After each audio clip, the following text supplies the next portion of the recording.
besar.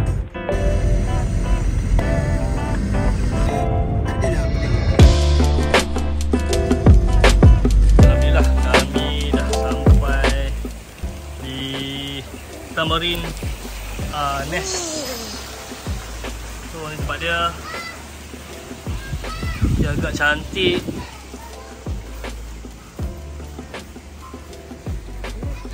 So nice.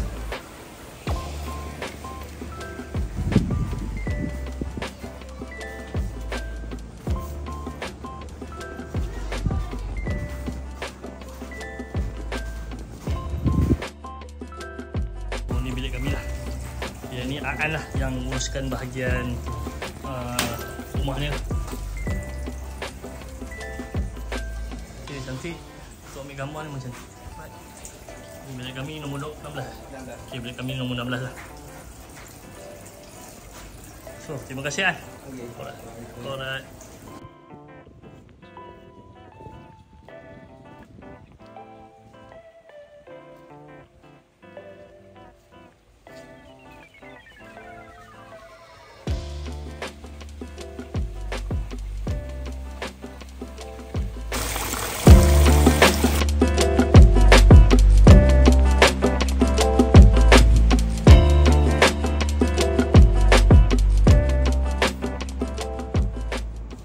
Sini tempat untuk kita nak ambil air, okay, basuh cawan atau basuh tangan ke. So ada untuk buat kopi, so macam-macam dekat sini. So kalau nak buat Maggi ke dan sebagainya kan, microwave pun ada. So dekat sini untuk tempat ambil cawan. So boleh ambil lah. Tadi aku tanya tadi, kata dia boleh ambil kat sini.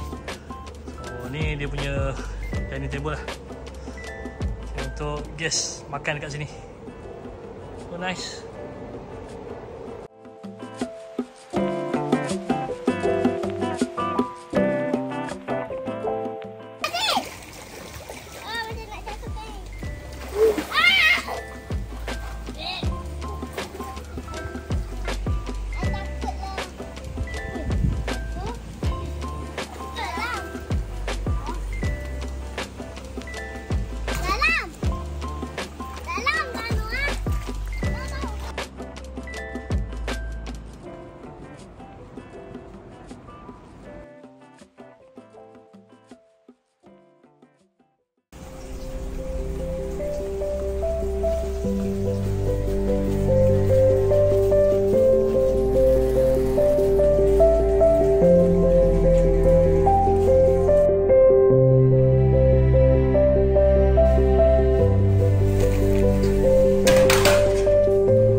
Okey, alhamdulillah hari ni Puan Susan belanja kami breakfast lah.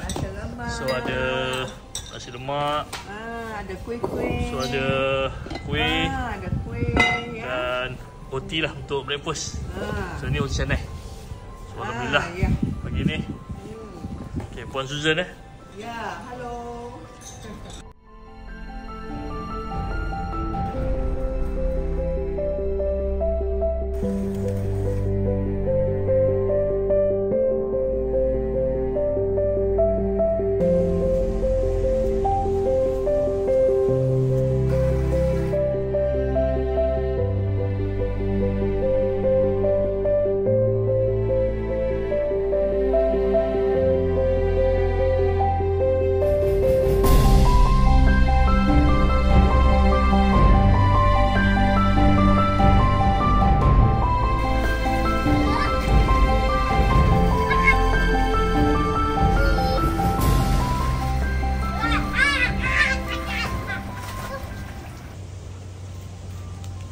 Okey, bahagian ni bahagian kebun ni lah.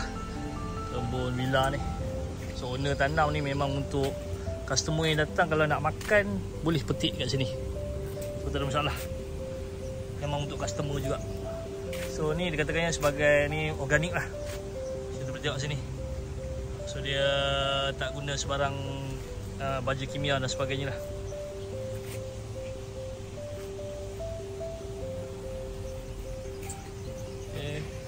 Dan ada juga dekat belah sana. Okay, belah sana pun boleh petik. Kita nak ambil. Dan kalau bahagian herba dekat belah-belah kafe dia. So itu pun kita boleh ambil.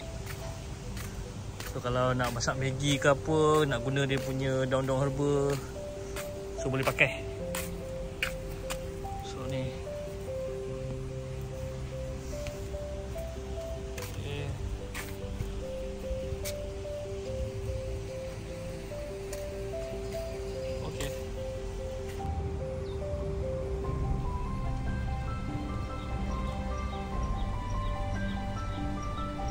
Okay, ini owner Tamarind Nest. Okay, boleh jumpa dengan Puan Laura lah. Ya. Okay, so apa-apa boleh contact beliau. Thank you. Jumpa lagi. Alright. Terima kasih. Bye.